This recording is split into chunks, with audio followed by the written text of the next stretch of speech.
안녕하세요, 불임사입니다. 이번 상담은 이혼 이후 정서적 공백 상태에 놓인 한 여성이 지인의 소개로 한 남성을 만나면서 시작된 관계에 대한 상담이다. 상담 초기 이 여성은 남성에 대해 명확한 언급 없이 단순히 남자 문제라고 표현하며 유효 판단을 요청하였다. 사연에 따르면 이 여성은 이혼 이후 외로움과 공허감을 상당히 강하게 경험하고 있었으며 지인을 통해 소개받은 남성과 교제를 시작했지만 시간이 지나면서 상대 남성의 현실적 능력 부족, 생활력, 미흡, 책임감 결여, 겉과 속의 차이 등을 체감하게 되었다. 처음에는 부드러운 인상과 말투, 정서적 접근으로 인해 긍정적인 인상을 받았으나 관계가 진행될수록 신뢰보다 실망이 커지는 흐름으로 전개되었다.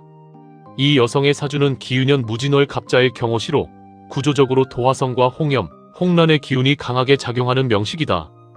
유금 기준으로 시지 오화는 홍란성 및 도화성을 형성하고 일지 자수 기준으로 년지 유금 역시 도화로 작용하며 간목일주 기준 진토는 홍염살로 작동한다. 이로 인해 이 여성은 외형적으로도 상당한 매력과 여성성을 갖춘 사람으로 실제로 외모, 몸매, 분위기, 눈빛 등에서 이성의 시선을 끄는 힘이 강한 구조이다. 그러나 동시에 이 명식은 감정과 현실 사이의 균형이 약한 특징을 지니고 있다.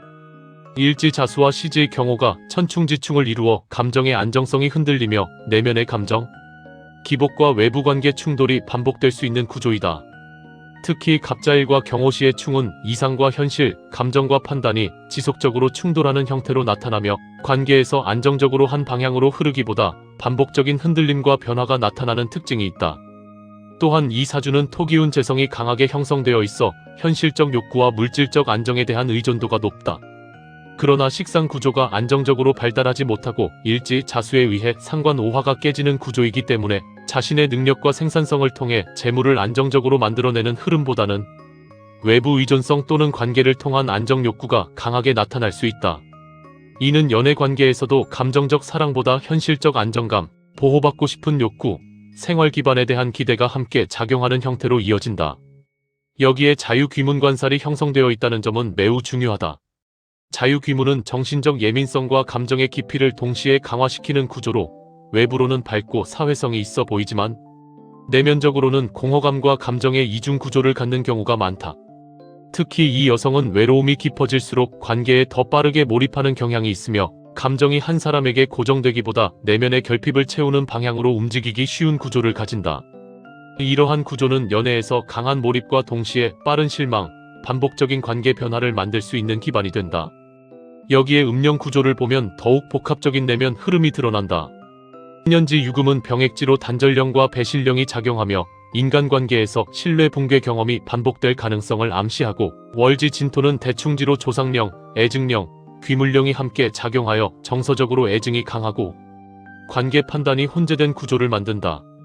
일지 자수는 상문지로 수장령과 원한령이 작용하며 감정이 쉽게 깊어지고 오래 남는 구조이며 시지 오화는 해결지이면서도 애증령과 도화령, 자살령이 함께 작용하여 사랑과 감정이 극단적으로 흐르거나 감정 소모가 강하게 발생할 수 있는 구조이다. 즉 이 여성은 단순히 연애 문제가 아니라 정서적 결핍, 관계에 대한 기대, 내면의 애증 구조가 함께 작동하는 복합적 상태에 놓여 있다. 여기에 병오년은 식신상관이 강하게 활성화되는 시기로 새로운 감정 표현과 관계 변화가 생기기 쉬운 시기이다. 그러나 이 명식에서는 식상이 안정적인 생산성보다 감정 과잉과 관계, 불안정으로 작용할 가능성이 더 높아 새로운 남자 인연이 생기더라도 오히려 관계를 유지하기보다는 감정, 충돌이나 거리두기로 이어질 가능성이 있다. 즉 관계의 시작과 유지 방향이 다르게 움직이는 구조가 형성된다. 이후 6회에서는 괴는 산수몽 상효동에서 지수사로 변하는 구조로 나타난다. 몽괴는 기본적으로 판단의 흐림, 미혹, 감정적 혼란을 의미하며 현재 상황이 객관적 판단보다 감정과 외로움에 의해 흐려져 있음을 나타낸다. 초효 부모인목은 응효에 위치하여 소개와 정보, 상대에 대한 첫인상이 외부 경로를 통해 형성되었음을 의미하며 월비를 얻고 있으나 일진에서는 휴수로 약화되어 초기 인상과 실제 현실 사이의 괴리가 점차 드러나는 구조이다. 이는 소개 당시 전달된 정보나 기대와 실제 남성의 현실 능력 사이의 차이가 존재함을 의미한다. 2호 진토 자손 공망 암동은 내면의 감정, 공허와 안정감 부족을 나타내며 겉으로는 감정을 유지하는 듯 보이지만 내면에서는 지속적인 불안과 허무감이 움직이고 있는 상태를 의미한다. 3효 5화 형제는 백호를 동반하고 월생을 받으며 형제 기운이 강하게 작동하는데, 이는 남성의 책임감보다는 현실적 능력 부족, 소비성 성향, 생활력 미흡 등이 드러나는 구조로 해석된다. 그리고 일진 동효와 함께 이노술 화국 형제 효국의 작용이 관성자수를 극충하는 작용도 존재한다. 즉 이 남성은 안정적인 관계 구조보다 형제적 기운이 강하여 관계 유지력과 현실 기반이 약한 형태로 나타난다. 사효 세효 술토는 현무에 놓이며 묘술합이 형성되어 원령과 감정적으로 연결되는 구조를 가진다. 이는 이 여성이 이 관계에 감정적으로 깊이 연결되어 있으며 동시에 외로움과 공허감을 해소하려는 심리적 의존성이 작동하고 있음을 의미한다. 그러나 상효 인목이 동하여 처제 유금으로 변하고 회두극을 당하는 구조는 처음의 기대와 판단이 결국 현실적인 문제로 인해 붕괴되는 흐름을 나타낸다. 핵심 구조는 이노술 삼합화국이다. 상효 인목, 삼효 오화, 일진 술토가 결합하여 형제 화국을 형성하며 이는 관귀자수를 강하게 압박한다.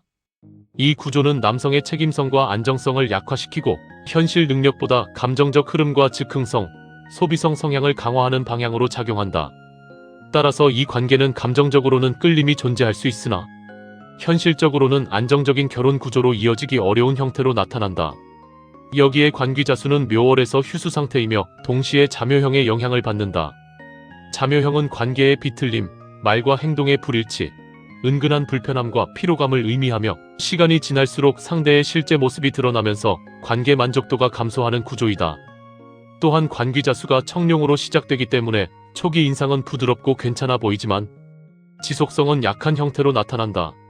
세효술토는 묘월과 묘술합을 이루어 또 다른 외부 이성 흐름과 감정 연결 가능성을 동시에 열어두고 있으며, 이는 이 여성이 현재 관계에만 완전히 고정되지 않고 정서적으로 다른 가능성에도 열려있는 상태를 의미한다.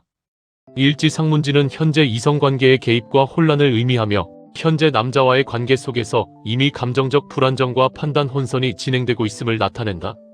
종합적으로 보면 이 사주와 육효 구조는 단순한 남자 문제라기보다 외로움, 공허감, 매력성, 관계 의존성, 현실 판단력의 흔들림이 동시에 작용하는 구조이다. 현재의 남성은 초기 이미지와 달리 현실적 안정성과 책임성이 약한 구조이며 관계는 시간이 갈수록 실망과 피로로 이동할 가능성이 높다.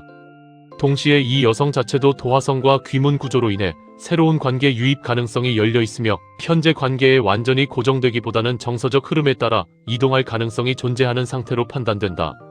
인연은 이어지는 것도 멀어지는 것도 모두 흐름이 만들어내는 과정일 뿐이다. 사랑이라는 이름 아래에서도 결국 중요한 것은 나의 삶이 무너지지 않는 방향을 선택하는 일이다. 불임사에서 말씀드렸습니다. 불임사.